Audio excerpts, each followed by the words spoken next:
Welcome to this session, Biodiversity Frontier in Financial Inclusion. Thanks for making it at 9 a.m. Congrats. And we may be joined by other colleagues as we go, but I'm very excited to be with a fantastic panel today. And I would like to introduce my colleagues.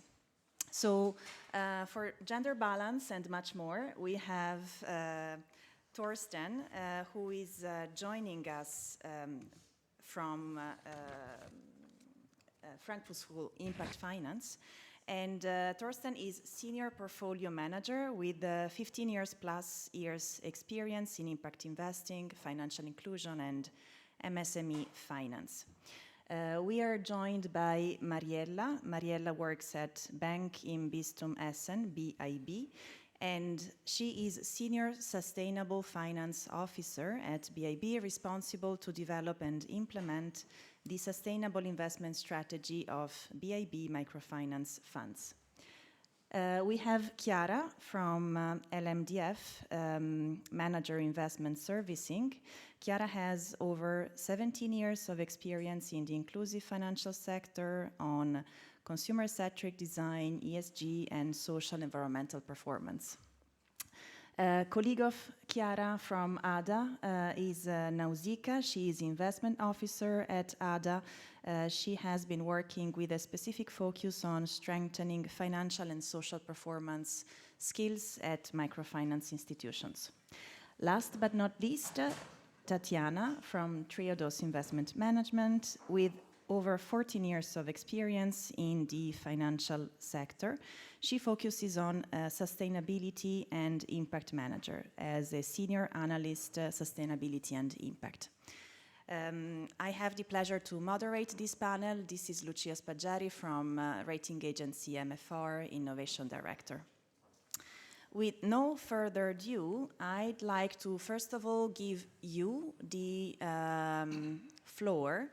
Please take your phones and scan this code. I would love to hear your views. So, is biodiversity in the radar of financial institutions in financial inclusion sector, from your experience?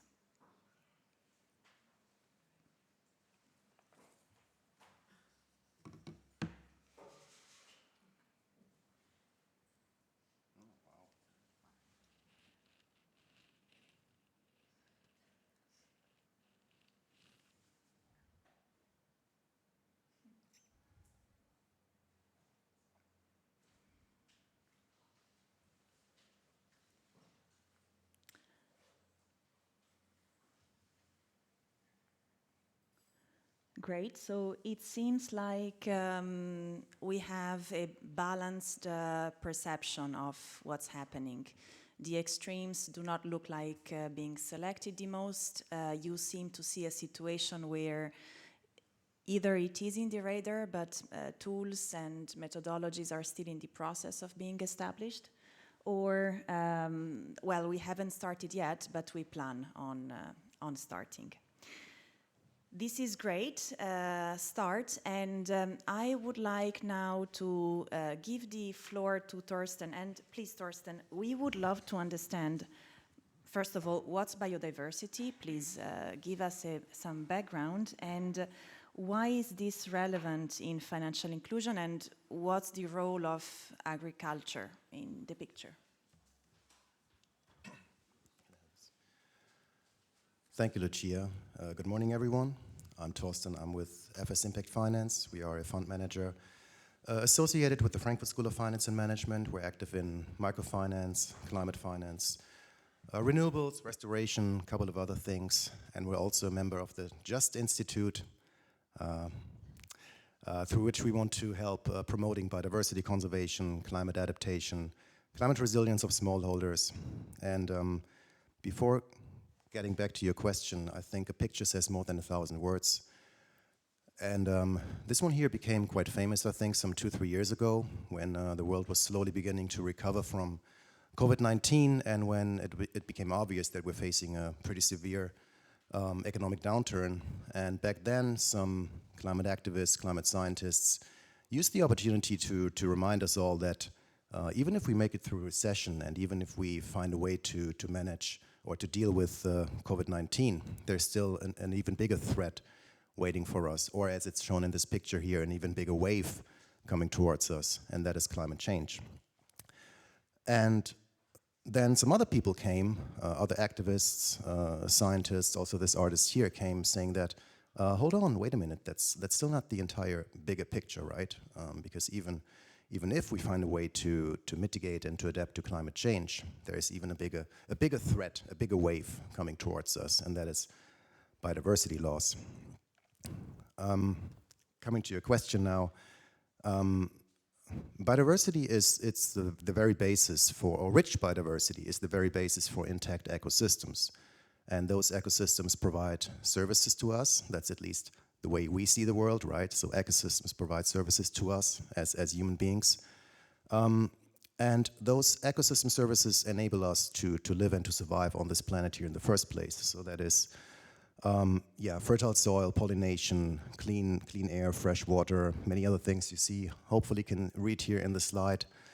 And I personally think that's reason enough to protect and restore ecosystems and biodiversity, but we are all finance people here in the room, I guess, right? So we are investors and fund managers and bankers and what have you. So we always want to put a price tag on everything. And fortunately, those numbers are also very impressive, at least as far as I'm concerned. So when this exercise was being done first in 2011, researchers estimated that the total economic value of ecosystem services to us humans in that year was 140 trillion US dollars. And trillion, that's the number with the 12 zeros, quite a large one. And in the same year, the global GDP was only 70 trillion US dollars. So ecosystem services, or the value of ecosystem services, twice as much as the global GDP. And another estimation or rule of thumb says that half of the global GDP couldn't even have been generated in the first place if it hadn't been for well-functioning ecosystems. So 35 trillion US dollars economic value just gone in that year if it hadn't been for ecosystems and well-functioning ecosystem services. So there's also quite significant economic value to well-functioning ecosystems and further down the chain, biodiversity. And still we keep on destroying nature and biodiversity and ecosystems as if there was no tomorrow. Especially since the 1970s, almost 70% of biodiversity has been destroyed by human activities. 1 million species currently face extinction, and probably the human species being one of them very soon, if we keep on doing what we're doing. 2/3 of the world's ecosystems are about to collapse, and 6 out of 9 planetary boundaries have already been exceeded. And as we just learned a couple of weeks ago at the New York Climate Week, when the researchers of the Potsdam Institute presented the latest planetary health check, the 7th boundary, the ocean acidification, is about to be crossed very soon as well. So the first 2 boundaries that were found to be exceeded already in 2009, that is here on the top left, biosphere integrity. That is basically biodiversity loss in simple terms. That is to a large extent driven by harmful agricultural practices, application of pesticides or usage of pesticides and so on. And the one here, that is the biogeochemical flows of nitrogen and phosphorus, and that is, those flows are to a large extent, or those flows have been changed to a large extent by human activities as well, especially by production and application of synthetic fertilizers. So pesticides, fertilizers, in the end it's mainly agricultural practices, or to a large extent harmful agricultural practices, that have led to the exceeding of those boundaries. And further down on the right, when you see what happened in the meantime, climate change, land use change, other barriers, falling off the stage almost, sorry, other boundaries that have been exceeded in the meantime are also, of course, heavily influenced, heavily driven by agriculture. Now, there's many ignorant people here on this planet. I think that's fair to say. I'm sure every one of you knows one or two of them who might say that, well, why would I care, right? I have enough to eat, sitting here in beautiful Luxembourg, going down to the buffet in a couple of minutes, hopefully having a coffee. So I don't care about plants and animals and other species, and I don't even care about my own species, right? I don't even care about other people living somewhere on another continent, right?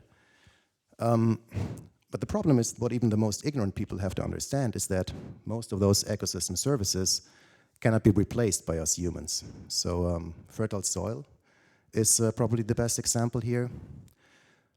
Soil is a very complex system, and once it's been degraded, either structurally or biologically or chemically, it takes the soil like 1,000 or thousands of years, nobody really knows, to recover and to regain its fertility. And given that we will soon have to feed, I don't know, 10 billion people here on this planet in some 20, 30 years, probably we don't have 1,000 years to wait for soils to recover. And the very bad news is that 1/3 of the world's soils is already degraded, so not anymore to be used for agricultural activities.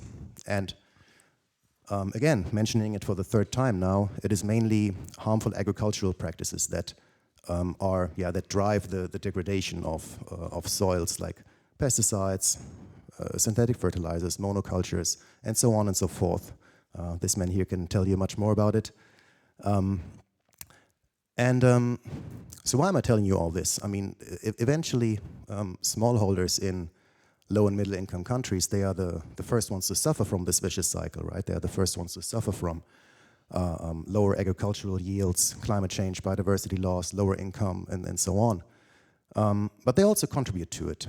So I'm speaking in general terms now, of course, but smallholders apply just as many or pretty much the same harmful agricultural practices that many of their bigger peers in the EU and the US apply. Again, speaking in general terms here.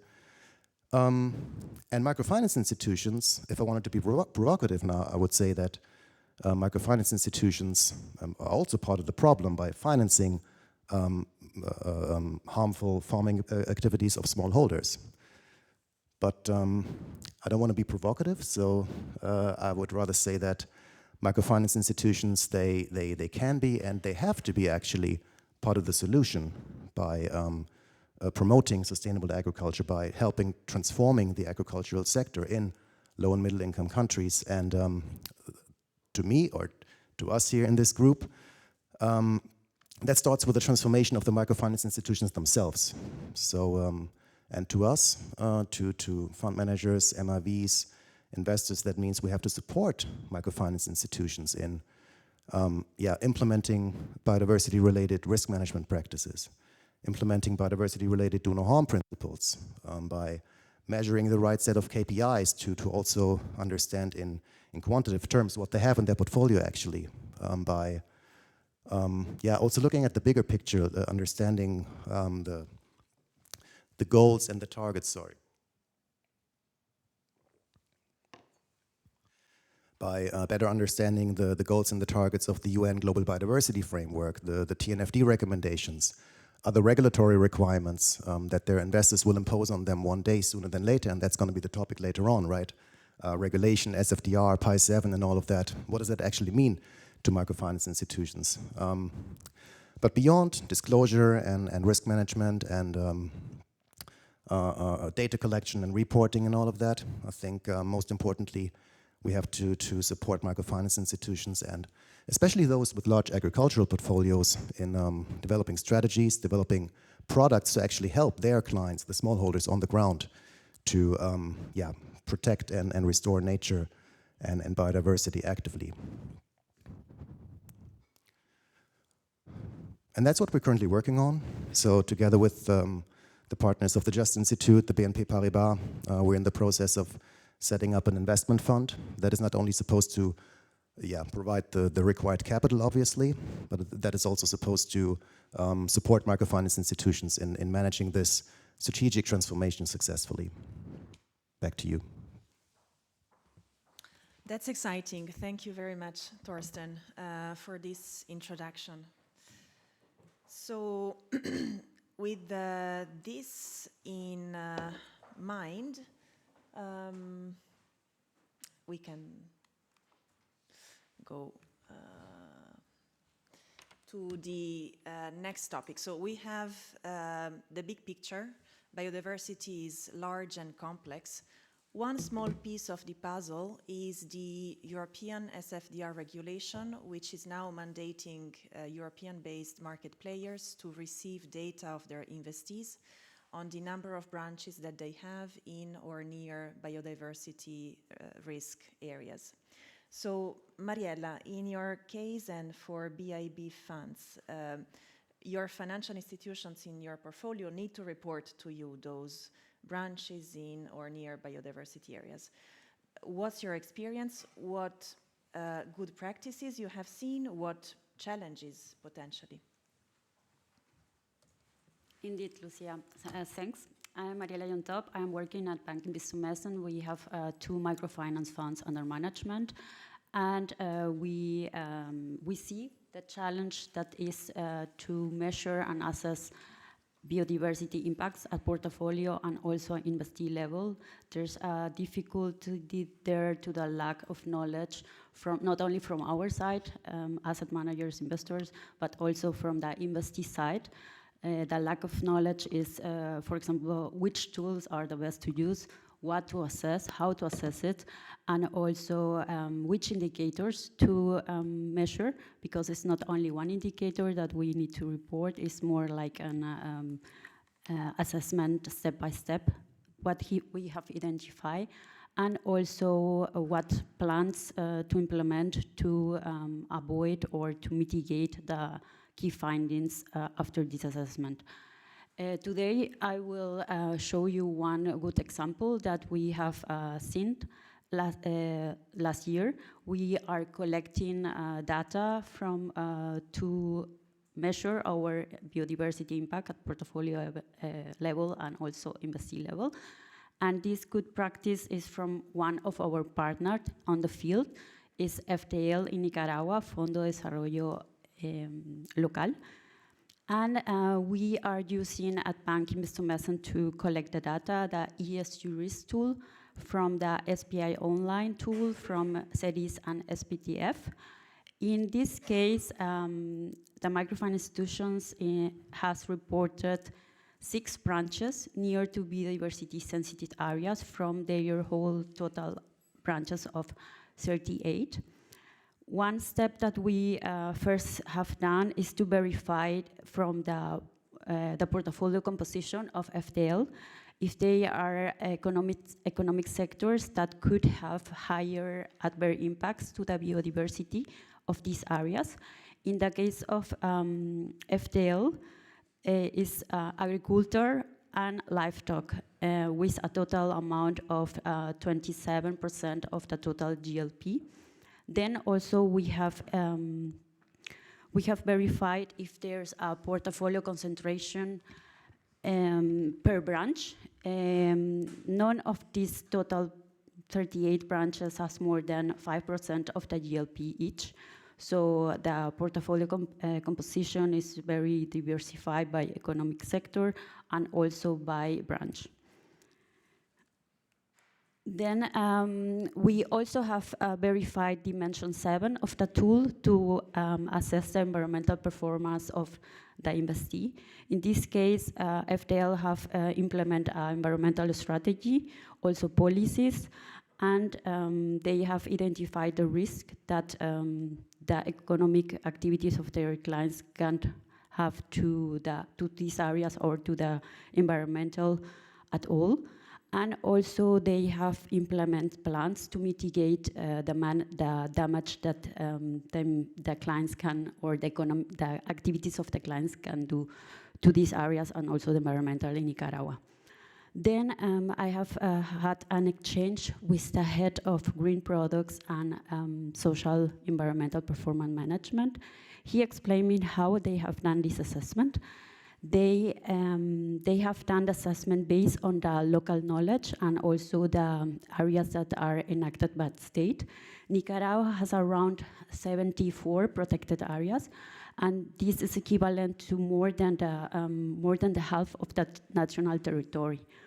The branches that FDL have identified, they are based by their proximity to the core of this natural reserve, or being located near the buffer zones of Bosagua in the north, then in the South India core and Punta Gorda Natural Reserve. In the core should not be running activities or human activities, and the buffer zone is around 10 kilometers surrounding these areas, and there the activities should be restricted for example, research or other sustainable practices in place. FDL has not only mapped their branches, they have also mapped their clients around, the activities of their clients around these areas. They have identified coffee farmers and livestock. And also they have also do an assessment around these areas, how the areas are developed, and then have found 5 key findings. For example, in the north, in Bosagua, one is the good access, they are good access to roads, with partly paved roads in stretches of road in the 90-kilometer range of these areas. Then they have seen also that communities are developing and are growing in the 10-kilometer buffer zones. Farms have more than 20 years old existence.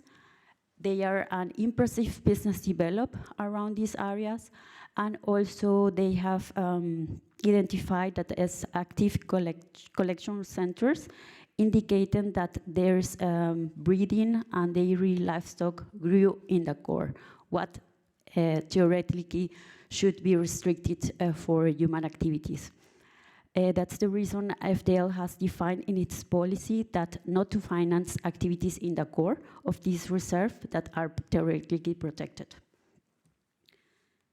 Then, for example, here they show us how also they do the verification in the south. In the south, they have identified 3 branches around with a total of GLP of 12% of the GLP, also agricultural and coffee farmers. After this whole assessment, it's around 2023, they start to develop plans to mitigate the key findings that they have identified. So they develop a project based only on biodiversity or to protect biodiversity. There's a 3-year project. It will end in 2026. The main goal of this project is to provide technical assistance by environmental agricultural technicians. They have a consortium with the Research and Development Institute of NITAPLAN. There's a part of the Central America University in Nicaragua.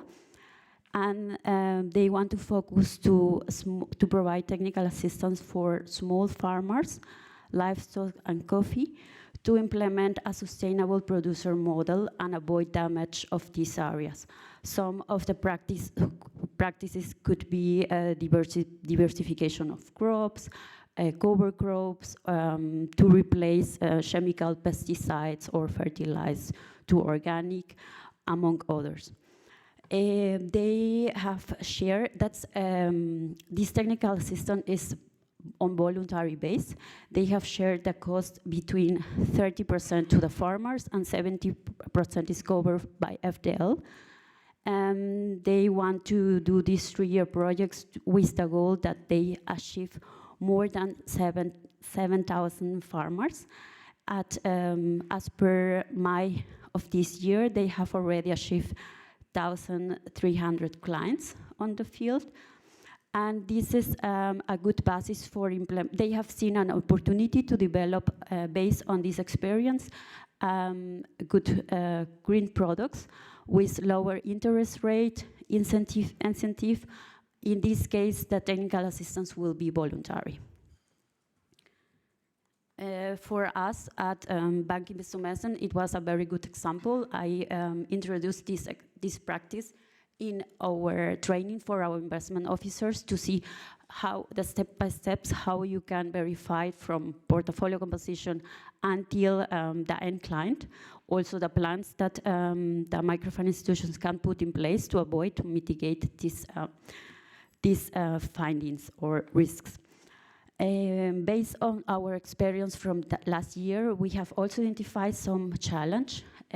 We have in our portfolio around 70 microfinance institutions or financial institutions, and only a few of them have reported branches near biodiversity area, around 9% of our whole portfolio. The MFIs have not used the websites that are recommended on the SPI online. There are two websites. One is World Database on Protected Areas, and the other is EBAT, Integrate Biodiversity Assessment Tool. Our assumption is that there's a lack of personal knowledge to navigate to these websites. For us as investors, it's also very complex to navigate there. And you need also staff to have this knowledge. Registration is required, and also there's not free of charge. That's the reason that most of our microfinance institutions have report based off their local knowledge and also areas that are promulgated by the government on the national level. So there are also results may differ when is us investors. In our case, we collect data by self-report from our investees, but their results differing when is investors that do the identification versus that the microfinance institutions or financial institutions do the assessment by their own. And the results may differ in the number of branches in key biodiversity areas affecting biodiversity. And at the end, the microfinance institutions that have report, they also mentioned that there's not a specific requirements, monitoring and sanctions defined by the local regulation.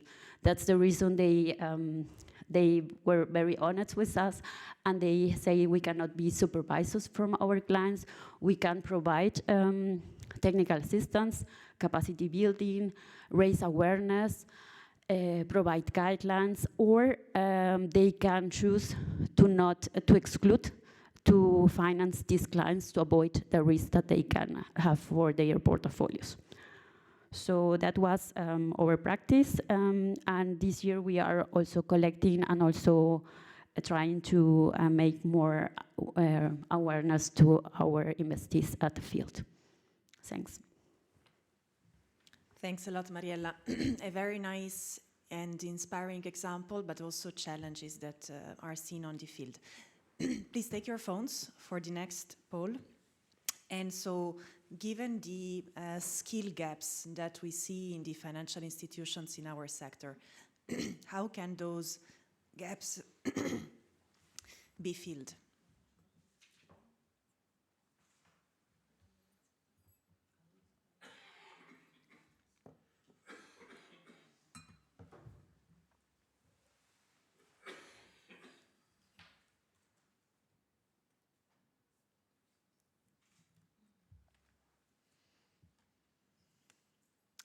Technical assistance seems to be leading,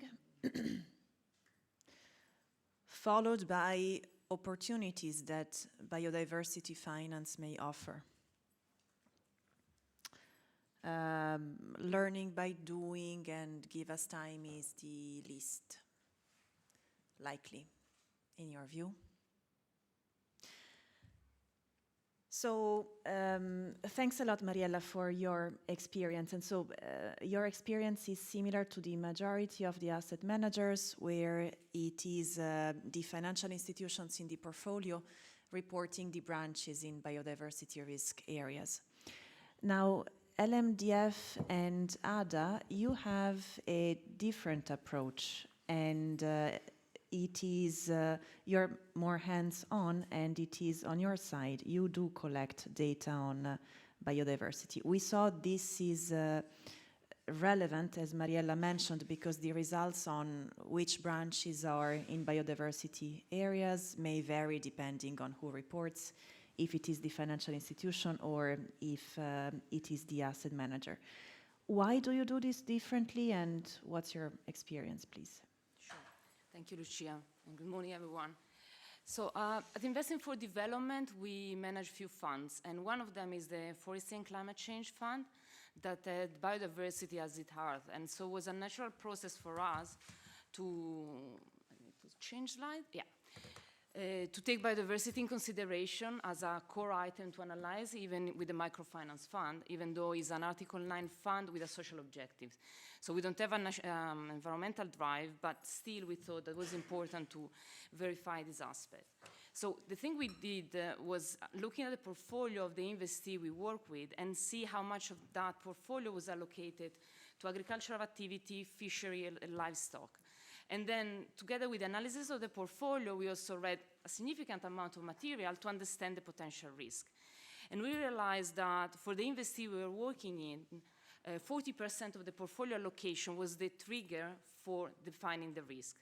What does it mean? That whenever an investment officer is ready to go for due diligence, we ask the institution to fill in a spreadsheet with the list of branch and the exact location of the branch. And we check how much portfolio they have in total and how much share is dedicated to agriculture. And whenever the portfolio in agriculture or livestock, and I mean primary activity in general, is more than 40%, this triggers for us a kind of a risk that might require additional monitoring. When we have this information, we compare them internally with IBAT. So we go to the website and we enter the exact location and see how many key biodiversity areas there are in the specific zone we are investigating, and also we also take track of the IUCN red list indicators. And this is discussed then at the time of the memo that we have a meeting before the investment manager goes to the field. And specifically to the different institutions, we identify which characteristics and products they have in order to come up with a kind of list of questions we want to verify in the field. The ultimate idea is to understand the end client and to kind of raise awareness in the field. Why we do that internally? Because as Mariella mentioned, it's difficult to use these tools, requires some time. We don't want to burden the institution because they already need to provide us financial and social information. So, and also on the other hand, we want to understand ourselves why there are certain areas and how to deal with those. And it's been a very inspiring and learning exercise because then when they come back from the field, we discuss this information, we included them in the due diligence dossier, and they are presented to the IC for challenging and discussion. And they also then are compiled to report on Pine 7 once a year when we do the SFDR reporting. The information is also triangulated with Dimension 7 on the Universal Standard of Social and Environmental Performance to give a picture. And again, it's a first step in the direction of creating knowledge in the field. Doesn't come without challenges, because as Nausicaa will present, the institution might struggle to understand what we ask, and also ourselves, we don't have the entire knowledge of the spectrum. And additionally, what I think is for us the main challenge on the fund management side is that the tools we have are interesting, but they are not in the complete picture. It's difficult to compare institutions, it's difficult to compare branches. It's even difficult time to time to compare organizations in the same country because we don't have a benchmark, we don't have a clear indicator. And it's a very evolving sector for which we miss enough information. But again, I would like to close with this very brief introduction before leaving the field experience. This at least triggered the discussion. 20 years ago, social performance was something, or transparency was something that was very new and impossible to implement. Now everyone does align us. So I think this is a very good, even having this panel, we're discussing this, the institutions are getting ready, they are aware of that, we are aware, we'll try to find solution to the matter. Thanks a lot, Chiara, for your experience. And please, Nausicaa, what is the perception of the biodiversity risk on the field and your experience as an investment officer? Yes, thank you, Lucia. So, hello, everybody. Okay, so I kind of expected this question, so in order to prepare myself, I had some interviews with my colleagues from the investment team. We are 8 and we cover different geographical area. Maybe we can move to, yes, my slide. So, as you can see on the right part, I put there the area we cover in ADA, which is South and Central America. Then we have West and East Africa, and then we have Central Asia. So the perception, I can say it's different according to the area. I had colleagues from Central Asia saying Central Asia is maybe less aware than other regions, but by experience we know that they catch up very quickly, so we need to be ready to support them. Latin America, it's sometimes biodiversity risk. It can be, and like the ESG topics are perceived like a trend that we are exporting from Europe, and maybe they are not there to stay. West Africa, East Africa have different perspectives as well. West Africa have been very much sensibilized by actors, and my colleague that is overseeing West Africa says there is a big awareness, and in East Africa my colleague told me, oh, I have to go there and explain what biodiversity is. So first of all, there is a challenge in terms of identifying where the institution is. Then, of course, if the institutions came in contact with international funds, they usually started a reflection on green strategy. But usually what we see is just a list or a statement saying, oh, we don't have to invest in activities that can harm the environment. But we stop there. Which are the activities? And actually, as we know, the activities can be the same activity but implemented in a different way, so it could harm or not harm the environment. And another observation that I had is that regulation is really important, because my colleague looking at Ecuador, he told me over there the regulation is stricter, is already in place, and then institutions are more aware. So we do have good examples, less good examples. For instance, in West Africa, some institutions send their loan officer to learn about good environmental practices to integrated farm, and so they train their loan officer. And then we saw something in South America in an institution that implemented a project with the Rainforest Alliance and introduced good practices for their clients, and so they adapt the interest rate for the clients. And in ADA as well, I have my colleague here, Christina from ADA.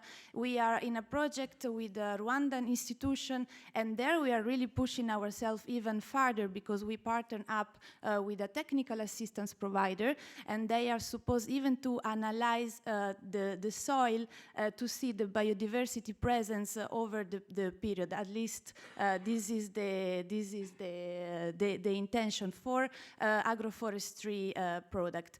But on the other side, as Chiara explained, as the investment officer, we are a bit squeezed between visiting the clients. So Chiara comes to me and tells me, okay, can you please check out these branches? And I check on the map where the branches are, and maybe I cannot even go there because it rained the day before, because they are too far away, because of many reasons. So my first challenge is to comply with what Chiara is asking. And then the second challenge is when I am in the field, and then I get questions from the financial institutions, which are very practical questions, or even from the clients. And they say, it's very good what you are talking about, but I really don't understand why you are talking about this topic to me, and I really don't understand why you think that I can help you while your time horizon is so longer compared to mine, that I need to grant a production cycle that is good enough in the next 6 months, and have the same from the financial institutions. So me as an investment officer, I don't know what to answer to those questions. If the regulation and the ecosystem is not behind to support me, for me it's very hard. And so just to get to the conclusion, I think that it is very important that we understand that, for example, LMDF, it's a social impact investment fund. So to which extent rely on us the responsibility of tackling this problem. As an investment fund that didn't set environmental objective, we all know that it is our responsibility because it's a shared responsibility. But at least for me, we need to identify which are really the actors that are working on the environmental, with environmental objectives. The microfinance institutions that do have the financial and organizational strength to go through this kind of process.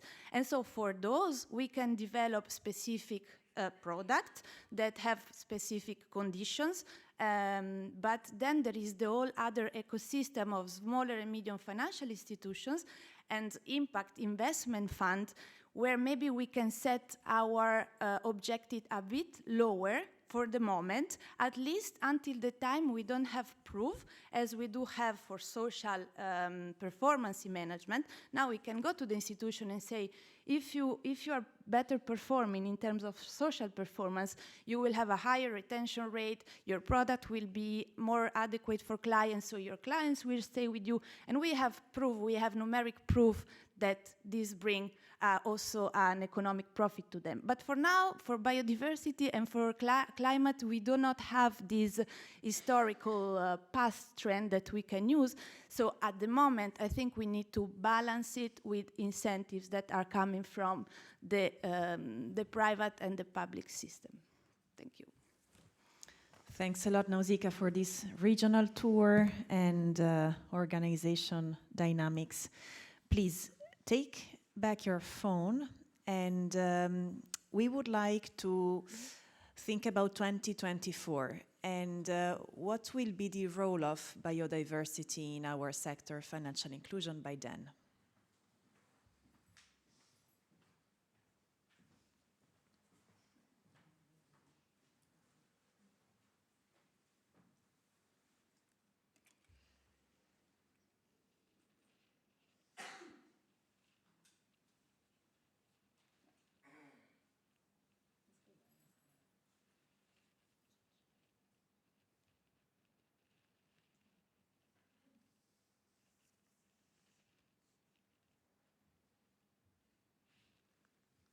Okay, a mix of views, but the predominant seems to be that it will be a need across the sector, widely adopted due to international requirements,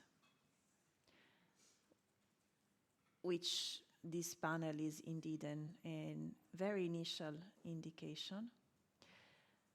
Local regulation also playing a role, as well as more interesting funding opportunities that are already being built, and it will continue over time. Excellent. Thanks a lot for this. So please now, Tatiana, biodiversity and data. A complex but necessary relationship. What do you see are the main opportunities and challenges in this space? Right. Thank you so much. So I represent Triodos Investment Management. We're an asset manager with a number of different funds. A couple of them are dedicated to financial inclusion. The same as you guys, we only have social goal, but yeah, biodiversity also because of SFDR is really on the radar. For a couple of other funds in renewable energy or agriculture, which is only organic agriculture. Of course, the topic of biodiversity was always there and is researched and monitored properly. But for financial inclusion funds in emerging markets, it is also for us a big issue. And I have to say that I'm really privileged to be on this panel with these very passionate colleagues of mine. And you've just seen also together with me great examples of how this can be done. I'll be very honest, on our side, we are doing less than that. And I think we are with the majority of the asset managers where, tools are missing, methodologies are missing, understanding is missing on our side, and of course on the side of our investees. So what I wanted to show you today, trying to think about where are we now and where are we moving towards. So this is the landscape as it is right now, and you can see lots of different standards, international organizations, research, certification agencies, and etc. It's a huge field. It is very dynamic. It's constantly moving, new things appearing, things merging, and etc. Standards are being developed, methodologies are being developed, and I think that is the right thing to do because it's not really up to us. I absolutely support Nausicaa in this. We are not the experts in biodiversity, biology, you name it. We are experts in finance. We take our responsibility, but we need support from the experts in the field to tell us how to measure it, how to make sure we don't harm it, and how to restore it or support that effort. So what I found really helpful, and that is why I provided a link here, for all of us to raise awareness and knowledge and so on. So TNFD LEAP approach is a very nice methodology that really takes you step by step how biodiversity can be assessed. So I'm providing that link. TNFD, generally speaking, is working on a toolkit, and PBAF, if somebody can help me, so the association of also financial institutions that looking into biodiversity assessment. So this group is gathering together now, actively looking at all the different players in the field, all the different methodologies, and trying to bring it together and to make a guidance. So if you need to assess it in this way, then you need these tools. If you need to assess it in a different way, you need other tools. And for this, I actually have another slide. The next one, please. Yeah, so this, PBAF, exactly, yeah.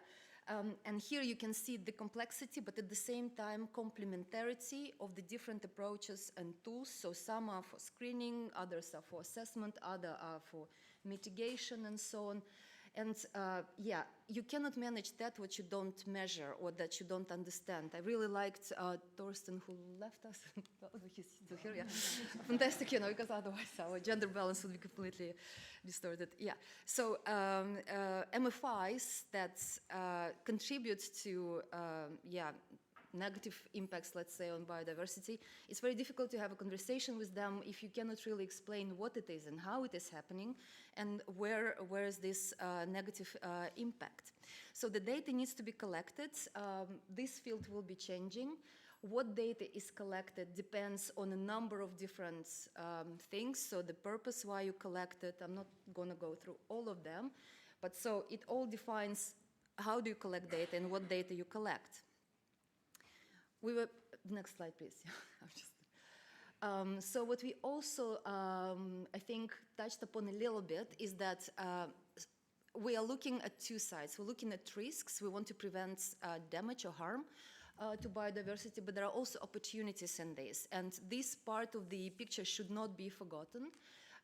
Here you see 5 drivers of affecting biodiversity, and you see that each one of them has a risk, but it can also have an opportunity. So if I'm thinking now about speaking to microfinance institutions in the field, then what I would like to really underline is that you are not only collecting, or we are not only asking you to collect this data to identify risks, but please do realize that there is also a benefit in collecting this data to identify opportunities.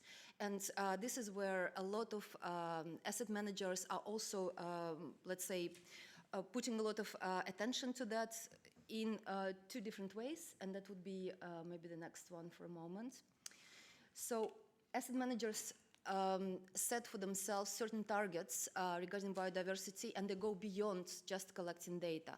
So those targets could be on engagement, and that engagement could be on what is in your portfolio. So reducing, for example, exposure to biodiversity, potentially harmful sectors, increasing it in areas where we see opportunities, regenerative agriculture, agroforestry, and etc. It could be many other different targets, and if you're able to present this data to the investor, that is where the investor is really happy because this is the data we'd like to collect, and this is where the opportunity would be that you become more attractive, or maybe you even bringing a product that the investor happily invests in and supports. So it's not just the stick, there is also a carrot, and that part of the story sometimes is less visible. If we go just for a second back to the previous slide.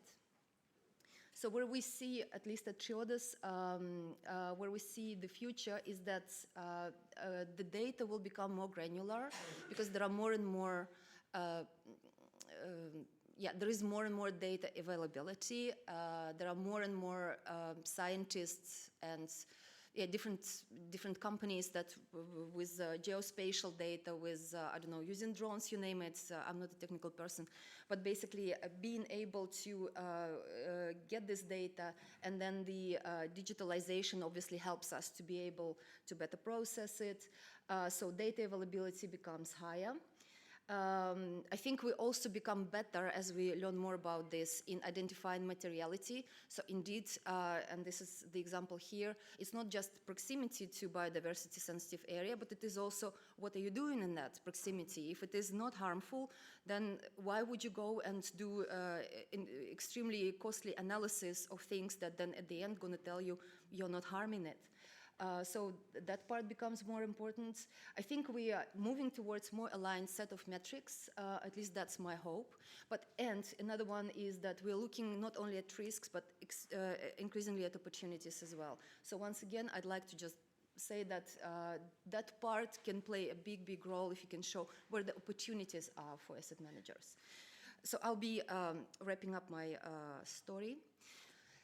One of the tools that I'm actually quite pleased to say that is also, it exists already, so Atlas as the database that collected so far mostly financial data, is also now looking into supporting financial institutions, both investors and microfinance institutions, in mapping the locations to sensitive key biodiversity and biodiversity sensitive areas, exactly using those websites that are difficult to navigate and not always, there is not always knowledge where to find this information. So this is being automated. A financial institution just needs to put in the location, and then proximity to key biodiversity areas already automatically shown to that. And then in this tool, and I hope that this will become, tools like this will become more and more available.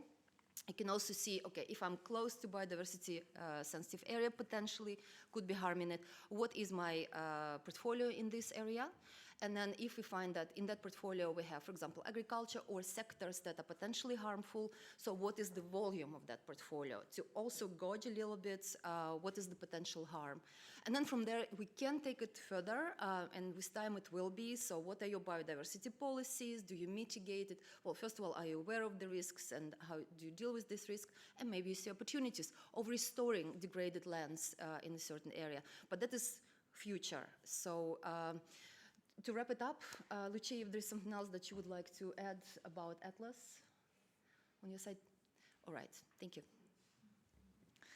Thank you very much, Tatiana. So I have the splendid honor of having a passionate and super efficient panel as well. So we have ample room for Q&As. And I'm very happy to hear from you, your experiences, your comments, your questions. We will take 2 or 3.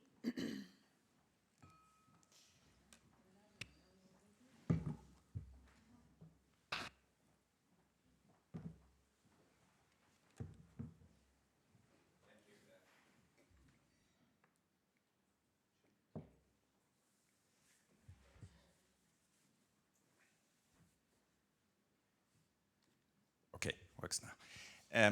Kaspar Wansleben, Investing for Development. I just had a sort of reaction because when you step back and listen to it here, it seems there's sort of a journey to better understand risks. And it seems much of that journey is pushed because of the stakeholders we have, the kind of shareholders we have and other stakeholders. And there's sort of a real question, how do you translate that into the priority agenda of the partners, of the financial institutions we are working with? And I thought that the example from FDL was particularly good, because, I mean, FDL is a very good institution, certainly, but when they try to make it concrete, I mean, there's a very complex strategy of changing farming practices, yes, but sort of the first example was, am I active in an area where deforestation rates are high? because that is what you were saying. And if I assess that risk to be extremely high, then I really would like to restrict my funding because that is very tangible. Now, it occurred to me that this is something which today is quite easily measurable and monitorable. I mean, we have free tools like Global Forest Watch, etc. So it's something quite easy to operationalize. And whether this was not maybe a way to create more agency on the level of our partners, like a microfinance zero deforestation pledge. I mean, we have SPTF series in the room. This is a working group. So that could maybe be a very concrete first step to break this somewhat abstract, complex topic into a concrete pledge, a concrete idea, which partners can bring to their very tangible level of, okay, I'm active in this area. I mean, the areas in Nicaragua you showed are particularly disastrous with regards to that issue. And it's easily measurable, it's cheap to measure, and it can sort of inform an immediate strategy. It was just, because I think it would be a pity if we stop at the sophistication of the risk analysis we need to do because of our regulatory constraints and our shareholders and our stakeholders' wishes. I think we need to sort of create the channels to create more agency on the level of our partners. It's not a real question, it's maybe a suggestion, but it was just when listening to you, it sort of came up. Thank you. Yeah, perhaps I add something there. We have seen also we start to collect data from this year also, and we see that some microfinance institutions where I ask, do you have mapped your branches? But not like I need this data, more than, do you know about this topic? And then we have an exchange. They say, okay, I will do. They have done it, but mainly not using these difficult tools, mainly to use Google Maps to see how they are branches. And yes, FDL is a great example, but also FDL have seen that they are competition in this area, so they exclude to finance these areas, or they do something to avoid, because it's their country, no? So to avoid that these areas are more in damage due to the competition that are there too. Yes, hello, Alejandro from Investing for Development. I don't want to over hijack the discussion with everybody from Investing for Development, but actually my question is for Torsten, because you mentioned about what's going on and what are the causes. And there has been as well some studies about farmers applying some more, let's say, regenerative agribusiness or other ways of doing agriculture. And when you discuss with them, they are willing to do it, to try it. But then when you ask them, okay, have you applied it for all your entire land? Some of them have said, yeah, well, I did it because you asked me to do this trial. I did this in the trial. But actually, my other land, I still do my monocropping agriculture. And when you ask them why, it's because, well, I need to live. And this is what gives me money, and this is what gives me the production capability. Obviously, this is a little bit of I would not like to use this word, but you mentioned there could be an ignorance, right? Because it's really short-sighted. So my question is, how can we sort that? How can we do sustainable agribusiness being not only good for biodiversity, but as well good in economic terms for the farmer in the short term? Because of course there's going to be, there's an angle about short term, long term. When you start to lose soil fertility, you start to lose, that's for some of these farmers, this is a very long term perspective. So my question is how we can solve this enigma or kind of time scale difference. Well, you gave the answer yourself already. It's all about the long-term view, right? So, I think obviously this is not a quick fix. You cannot force, or you will not force, or do not want to force anybody to change his or her practices overnight, and then obviously the productivity gets lost completely, right?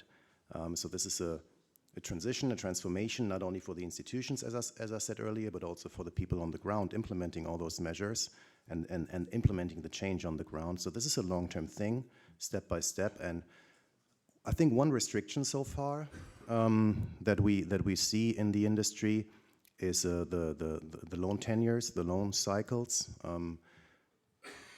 Not sure about you guys, but we usually do 2-3 years to our MFIs, sometimes 4, but that of course doesn't really, gets transferred on the ground to the smallholders on the ground. That is something we want to work on as well.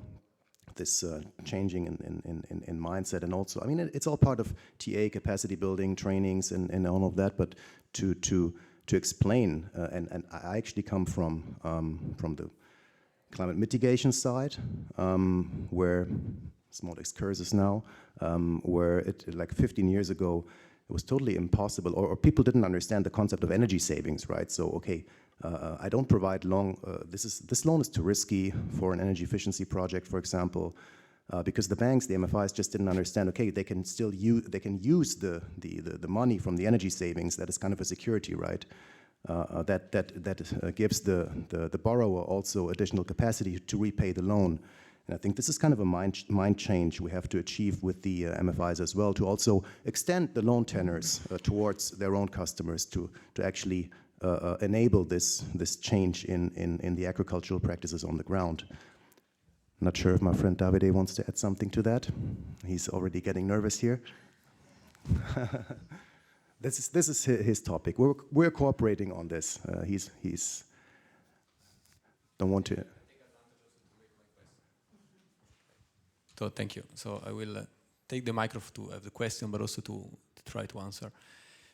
We have been working, so Davide Forcello from the Just Institute, so we have been working since a while in this topic, also before I was co-founding this institute, and it is key to define a path for transformation. So we cannot go to knock the door for vulnerable population and say, you know what, you need to change it because that's bad what you've been done so far. That's weird.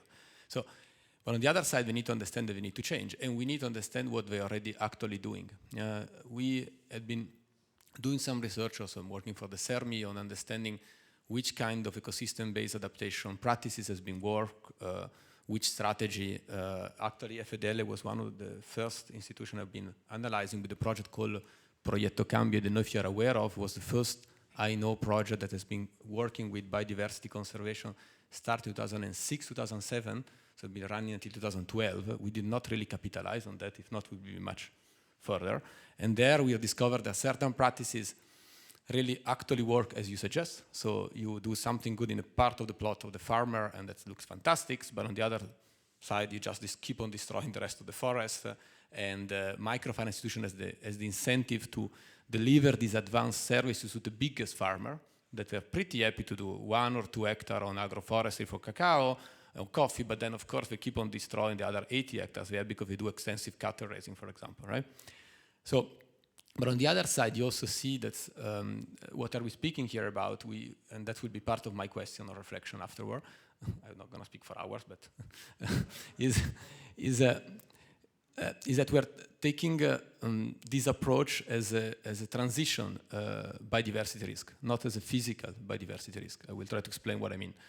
So we are saying, look, good, you've been doing bad for the ecosystem, please do better. Yeah? But on the other side, indirectly, smallholder has been affected by erosion of ecosystems. They know, directly or indirectly, they call water scarcity, they call my soil needs more fertilizer, if not I'm going to produce, etc. And in the last 10, 20 years, they've been adapting without knowing they're adapting to this issue. Yeah? And financial institutions don't have any idea that they've been doing because we're not collecting this data in general. So we don't know actually within the portfolio what are natural and what we call spontaneous adaptation, typically called a spontaneous adaptation to climate change, but there is spontaneous adaptation to biodiversity erosion that we need to spot. Because some of these practices are there, are built on ancestral practices, for example. Some are community knowledge, etc., that has been bringing the results. And normally when we do assessment of microfinance institution portfolio, we see that half of the green financing, as it's like benchmark, is sort of hidden. You don't even call it. You don't even know it's there. Yeah? But that's what naturally the micro institutions are financing, what naturally the smallholder are implementing. So this is what we used to call the quick win. So it exists things on the ground. They're not technified, they're not reported, not monitored. We can look what has been work and we can try to do a bit better. That's sort of a marginal improvement that will require a much less transition period. It's okay, you transit, you need 3 years. No, you need 6 months. You've already been doing for 20 years. And maybe you can do a little bit better without losing your productivity, rather improving it. And then what you will do in 2-3 years. Yeah? So this road is key. So these people are the most vulnerable one. We cannot bear, the risk to lose even more. Yeah, I fully agree. And I think everyone here should be conscious about that. So we cannot ask more to be done by smallholder farm. And I stop. Question. So is Thorsten that gave me the microphone. Sorry for that. Now my question is first of all, I want to acknowledge, thanks for everyone for the organization of this fantastic panel. So we love biodiversity, so I'm so happy to know that you are all working on this. I would like to be a bit provocative and say, look, there is this regulation. This regulation that is putting in place is basically asking, okay, are we harming biodiversity? So please let me know if you have client nearby. Yeah? I think as an inclusive finance sector, we have like the mission, or I will say we have the mission, to a bit adapt this regulation to the needs of our target market. So can't we change this regulation by saying, let's not look into if we are harming the biodiversity, but as the wave that Thorsten was showing, how much biodiversity is actually harming my clients? Because that's what matters to them. So what is the biodiversity physical risk? So how much my clients are affected by biodiversity erosion? And what can I do? And then eventually by doing something, I'm actually protecting biodiversity, because the only way to get protected to restore biodiversity.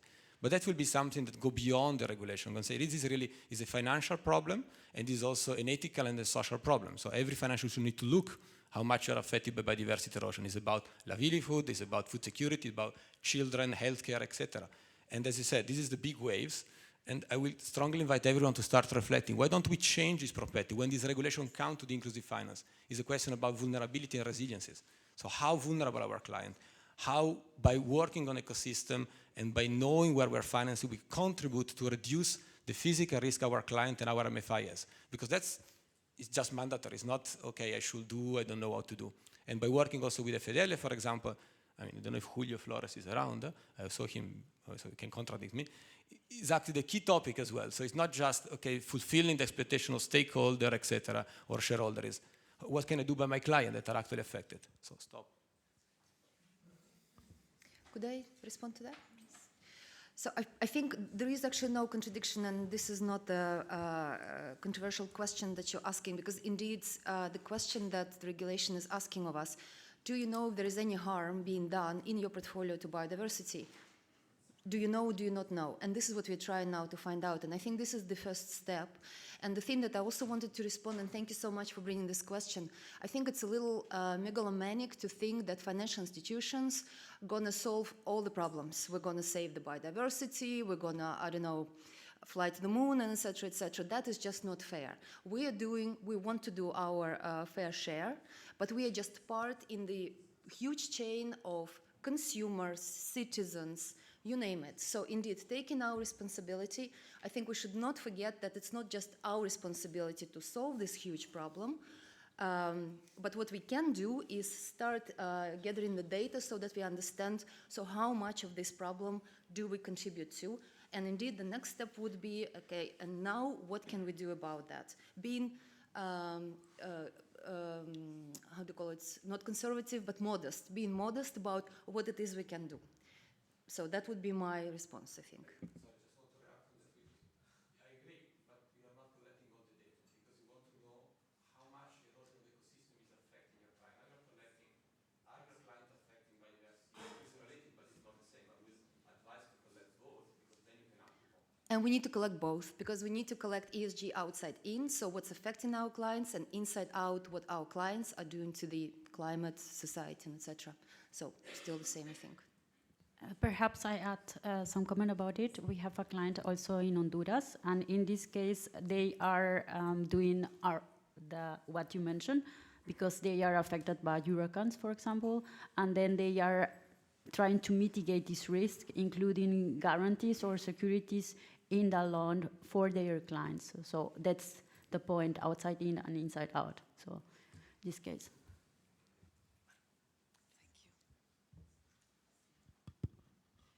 Good morning, Christina Ehlert from ADA. My question is for Mariella, because I think it was very interesting approach from saying, well, we start with a risk map, we see where the protected areas are, we know what activities we can do, and we have a policy to do so. Then they start implementing these new approaches, let's say, and probably, and I think that's key as well, there are incentives in their system, so they have these sustainability-linked loans in FDL, as far as I understand. I think that's a key point as well, that there are incentives to say, well, that makes sense for me also economically, and I cover kind of a cost for transition, so to cover transition or transformation costs, let's say, to adopt more biodiversity-friendly practices.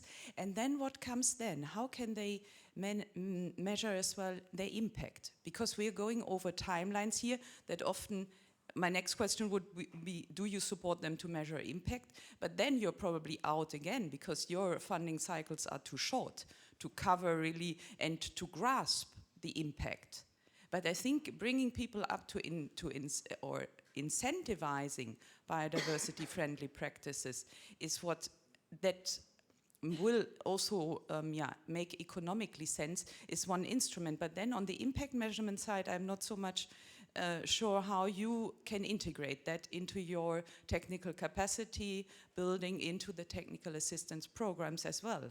If you're interested in that, since there is no market for these biodiversity externalities for the moment, how you're going to grasp also benefits that your clients are creating. I mean, FDL, we are very much advanced. Thank you very much. If I may, a quick one on this one, on the topic of the cycle and the incentives. There is Rabobank in the room, potentially? Excellent. So the Rabo Foundation, if I'm not wrong, runs Acorn project, which is an extremely innovative, and you can speak much more to this one. Please, on the sequestration and benefit back. Thank you so much. Hi everyone, my name is Anna Rappelt, working at Rabo Foundation as Program Manager Africa. Rabo Foundation is just a very brief summary, an impact financier under the umbrella of Rabobank. And Acorn is part of WNR Rabobank. So it's part of the Rabobank. It's one of the departments within Rabobank. That's indeed promoting agroforestry. So it's supporting organizations that are working with smallholder farmers to transition towards agroforestry to, in the long run, also gain access to the voluntarily carbon market. So it also includes a lot of sensitization, training, and indeed also different financing structures to support over the longer run, since it involves many benefits on the short term, in terms of agroforestry, in terms of soil health, in terms of shade, in terms of protection against wind, promoting biodiversity. But of course the returns are expected on a longer period of time, and also the access to the voluntarily carbon market is kind of seen as the cherry on top, because it also takes more benefits that are part of the agroforestry system, as well as the financial incentive that starts to come over 3 or 4 or 5 years, depending on the land size and the numbers of trees planted. So it's indeed part of Rabobank, and just thanks a lot for the interesting discussion today. One last question, please. Thank you very much. What I'm trying to understand is, if I want to calculate the perceived physical risk of biodiversity, for example, for a farmer, I need to calculate with a baseline. However, biodiversity is not something static. For example, if we look at GHG emissions, we start from the Industrial Revolution. Is there consensus among financial institutions whether it should be, this baseline, should it be at regional level, branch level, or even perhaps national level? Thank you very much. And is there consensus about this baseline? Say a quick word on that. In my opinion, no.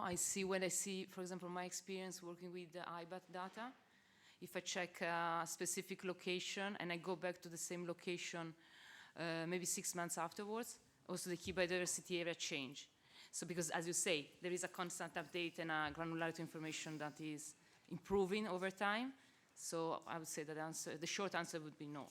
And it's difficult also. It's very also regional specific, regulatory specific, and we don't have, as far as I know, a full mapping of how different countries do, how different areas do. And you really need to understand exactly the country and the regulation of the country to get a robust picture. Otherwise, you need to work with some kind of proxy or, yeah, with the data that are available, unfortunately.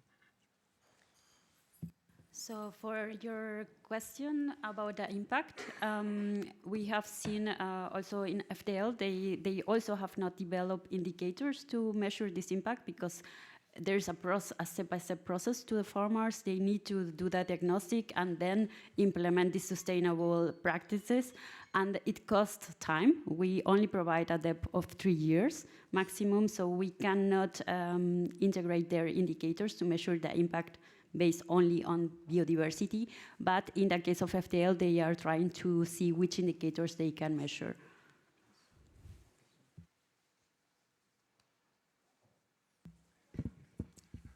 I don't have a microphone anymore, so it looks a bit weird how I hang here. You're asking a very important question, and you're tapping into a very sensitive topic there. And Tatiana just mentioned it earlier. We represent funds or financial institutions, MFIs. So there's a certain, there are limits to what we can do, what we can measure, right? So if you're really asking about measuring biodiversity baselines or impact after a couple of years on the ground, that is something that MFIs cannot do full scale, right? So they cannot go out to tens of thousands or whatever, how many clients they have and do any measurements. Technically, yes, that would be possible somehow, but simply the cost and the scaling of all that's something that cannot really be done. So eventually, and also for us, that's a problem, right? We are also being asked by our investors how you measure that on the ground. Well, give us 5 million and we send 2,000 people and measure something, right? But realistically, it has to be done by proxies, it has to be done by samples, and yes, then I think it is possible to define baselines and also see and actually measure the impact on biodiversity for individual farmers on the ground.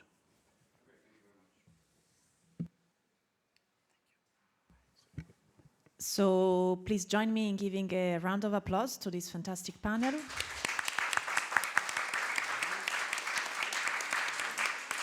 Thanks a lot for joining. It's the beginning of a long journey. Stay with us and enjoy the rest of the conference.